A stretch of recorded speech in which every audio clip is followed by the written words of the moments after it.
So in this video, I'm going to continue doing the practice questions focused for the exam for grade 9 ASP.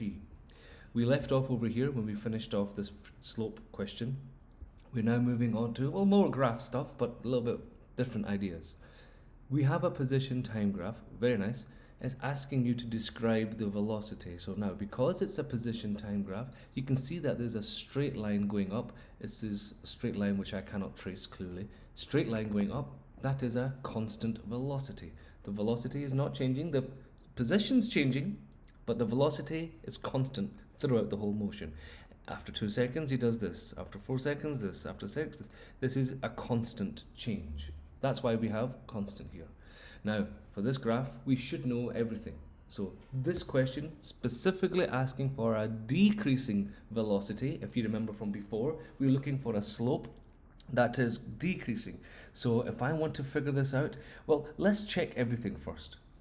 A to B, this is a constant velocity. Just like here, this is constant. It's increasing. Not increasing, the position's increasing. This is constant V. Constant. Fine. Constant V. B to C, well, the position didn't change. It looks like this person stopped to take a break. He's resting. So he is resting. He has no speed. Resting.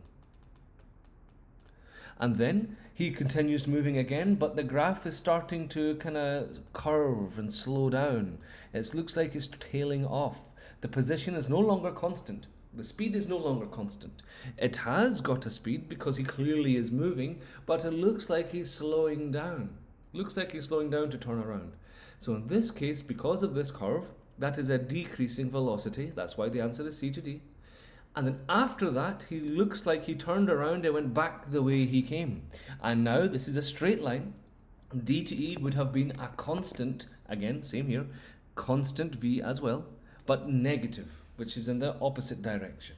So that's the whole graph. If you see a curve like this, slowing down for a position graph. If you see a curve like this, that means speeding up because I'm covering more distances. This is for speeding up, as in, not just speeding up, I should say, the velocity is increasing. He is kind of accelerating. This way, the velocity is decreasing. Yes, he has a velocity, if I make it into a graph. Yes, he has a velocity, but it's kind of slowing down, and eventually he will rest. That's the idea here. This will be the resting position for him, for example. I hope that makes sense. All right, we'll do more, so hopefully it will eventually start to make sense.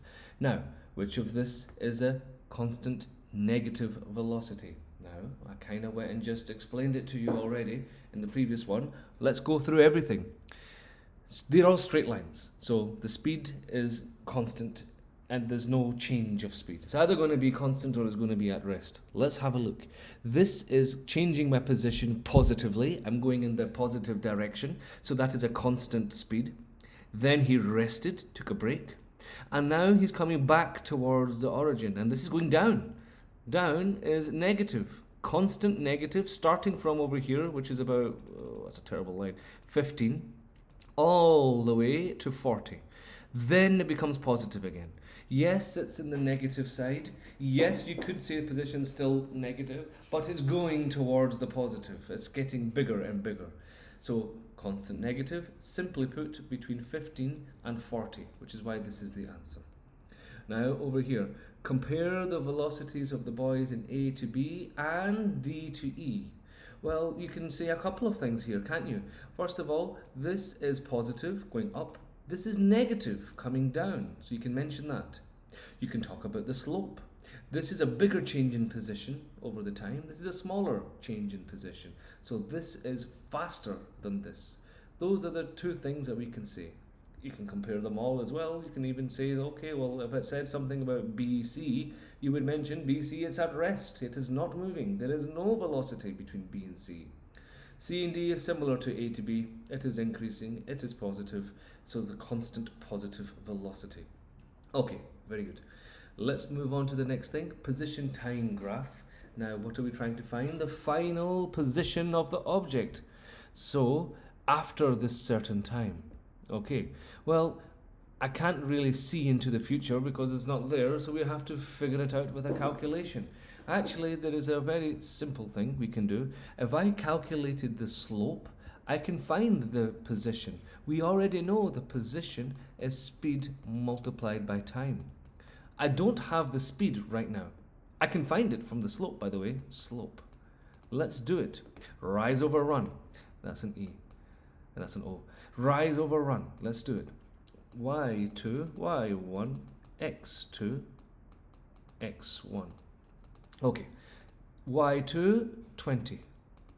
Minus Y1, what is that? That looks about, that's about 2.5, right? 2.5. Divided by X2 over here. This is X2. That's about 70. Minus, well, 0, right? Minus 0.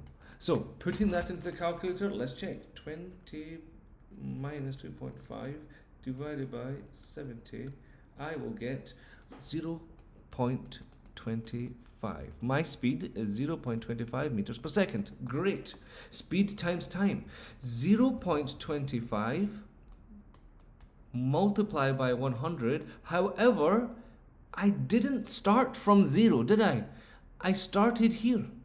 I got a little head start. I cheated. I started from here, not from 0. So if I want to know the final position, it will be this plus my starting position, plus 2.5. So this person is a little cheater. So let's see, 0.25 times 100 in your calculator, you just move the decimal point. That's 25. My final position should have been 25 if I started from 0, but I didn't. I started from 2.5. So my final position is 27.5. That's how we get the answer C, because this person cheats. Cheating is not allowed. All right, let's move on. Looking at this one here, this guy's nice. Look at that, starting from 0. I like it. Find the speed, same thing. Slope, rise over run. I hope by now you're a professional here. Rise over run. These are my 2 points.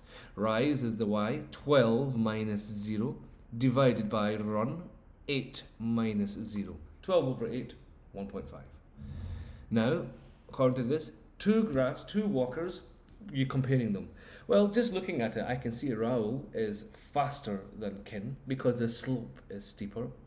I can also see Raoul started before Kin. Kin started a little bit later, so he had a head start. Maybe he was asleep. I don't know. So let's see which one walks faster. Well, I've just kind of given it away, haven't I? Raoul, because of his slope, his steeper slope, faster speed. You can calculate it if it asked you. I'm not going to, but you can. You can do rise over run again, and same with Kin. Pick any 2 points. Raoul, according to the graph, he did start first, but that's not why he's faster. So A isn't really correct. Although this is true, it's not correct. C is the better answer because the slope. Very good. Who won the race? Well, it's the person who reaches the finish line first in the shortest time, right? The final position for everybody was 2. And it looks like over here C was doing amazing. C was a track star, but then unfortunately he got tired, took a break, and he came last. C sucks. Then we have B, who came later. Well, not later, earlier. But then A finished the fastest. A did amazing. He was speeding up until the end. So who won the race? A. They did finish at the same position, but A reached there first. Then B, and then C came back in. Very good. Next, what's this?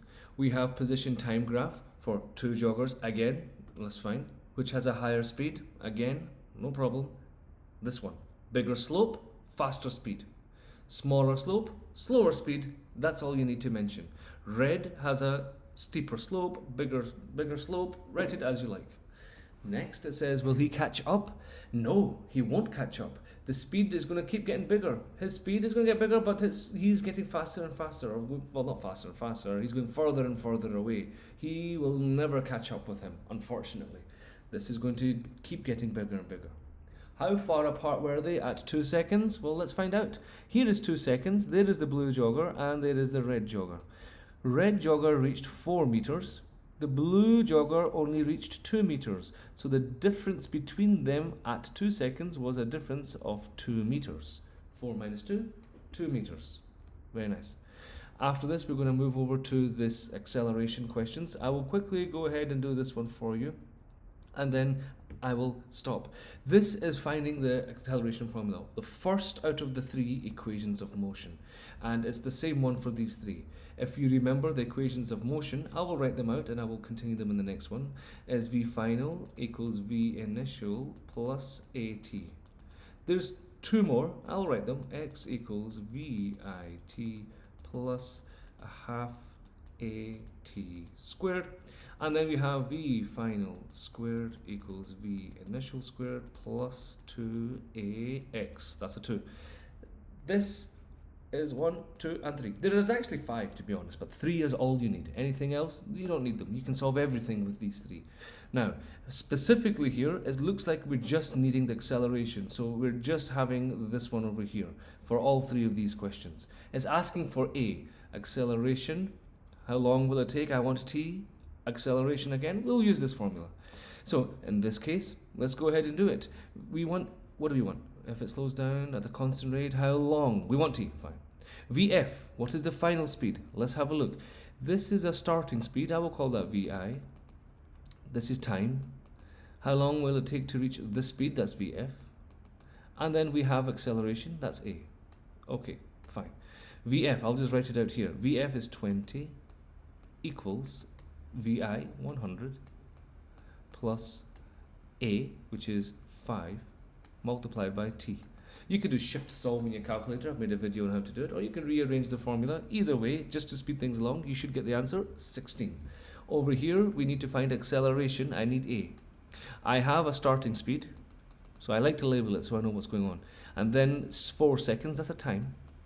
It comes to a stop. The final speed is a stop. That's 0. VF equals 0. Fine. Same formula right here. VF, it stopped. 0 equals VI, 25. 25 plus AT. Where is A? I need A. A, and then I need, where is the T? I have a T somewhere. 4 seconds. 4 seconds. A times 4 multiplied by 4. Okay. Because it's stopping, you can see that it's going to be negative because I'm slowing down, by the way, so I should write minus to be honest, but hopefully that makes sense. You'll solve it, you'll get an answer of 6.25. 6.25 is the answer. That's the number we'll get. But because it's slowing down, it is a negative speed. That's why it's B and not C. Final question, same thing. I need A now. I have a V final. No, yeah, that's a V final. V final. I don't know why I wrote equals. Rest. From rest, that's now V initial, 0. Final speed and time. Perfect. Find the acceleration. Let's do it. V final is 20 equals V initial, 0 plus AT. I need A. Multiply that by T, 5. Solving it, well, that's a 0, so this is actually much easier to do in your head. All I'm going to do is either shift solve or take the 5 across here to come right there. It becomes divide. 20 divided by 5, that's simple. That's 4. That's that done.